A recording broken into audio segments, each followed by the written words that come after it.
여러분 안녕하세요. 오늘은 지난 시간에 소개드린 맹호 5호 작전 띵빈마을 전투 김광마 병장의 활약에 이어 띵빈마을 전투에 대해 계속 말씀드리겠습니다. 맹호부대 즉 수도사단 제1연대 5중대의 띵빈마을 전투에서 수훈을 세운 또 한 사람의 영웅 제5중대 2소대 1분대장 김영삼 하사의 활약을 빼놓을 수 없습니다.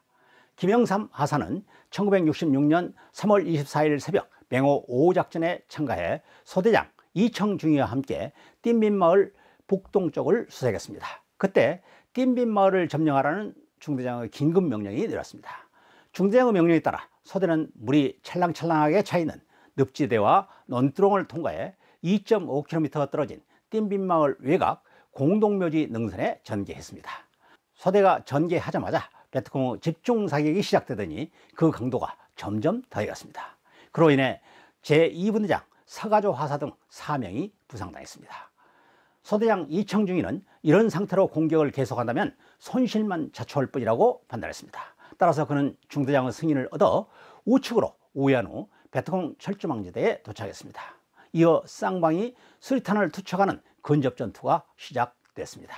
그때 최영택 일명이 돌격을 감행해 베트콩 3명을 사살하면서 그들의 참호 30m 전방까지 진출했습니다. 그러나 베트콩의 수리탄이 장렬하면서 최일병은 현장에서 사망하고 말았습니다. 그러자 기관총 사수 최원재 상병이 50m 구간을 포복으로 접근해 집중 사격으로 베트콩 5명을 사살하자 그들의 총격이 일시적으로 멈췄습니다. 그 틈을 이용해 제1분대장 김영삼 하사가 단독으로 돌진하면서 연막 수탄을 던져 베트콩의 시계를 차단했습니다. 이어 돌격이다 라는 함성과 함께 베트콩 진지를 덮쳤습니다. 그러자 강신구 추덕기 상병이 김영삼 하사를 뒤쫓고 소대들도 일제히 연막 수탄을 던지고 돌진하면서 베트콩과 육박전을 전개했습니다. 그 사이 베트콩의 중심에 돌입한 김하사는 덤비는 이명을 수류탄으로 제압한 후 일어서는 순간 등 뒤에서 총을 겨누는 일명을 총검으로 쓰러뜨렸습니다. 김하사의 종횡무진 활약에 용기 백배한 소대원들이 노도와 같은 돌격을 시작하자 저항 의지를 포기한 베트콩들이 하나둘 도주하기 시작했습니다. 김하사는 강신구 추덕기 상병과 함께 도주하는 베트콩을 추격하다가 마을 북서쪽 외곽에서 1개 소대 규모의 베트콩을 발견하고 그들에게 사격을 퍼부어 6명을 사살했습니다. 김하사 등 3명은 추격을 계속해 하천을 이용한 배수진으로 도주하는 동료를 엄호하고 있던 베트콩을 발견하고 또다시 2명을 사살했습니다. 그러자 베트콩 응호병력들은 하천을 건너 도주하기 시작했습니다. 김하사는 주저함없이 그들을 쫓아 하천에 뛰어들어 20여 분 동안 수중격투로 2명을 처치했습니다. 그때 강둑에서 김하사를 엄호하던 강신구 추덕기 상병은 베트콩 2명이 그들의 동료와 엉겨 있는 김하사를 겨눈 채 사격을 주저하며 기회를 노리고 있는 것을 발견하고 그들을 사살했습니다. 강둑 일대에서 베트콩을 모두 처치한 김하사와 강신구 추덕기 상병은 주변 일대 탐색을 계속하다가 1소대장 고 박문규 소위의 시신을 등에 업고 오는 김광마 병장을 만나 그를 부축해 직결지로 복귀했습니다.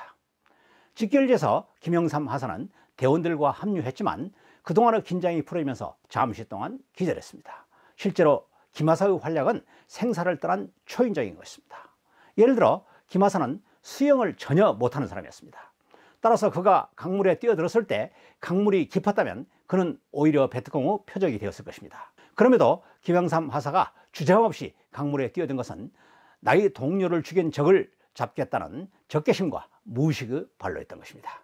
정부는 그 같은 김영삼 하사의 투지와 기계를 높이 평가해 을지무공훈장을 수여하고 그의 공적을 치하했습니다.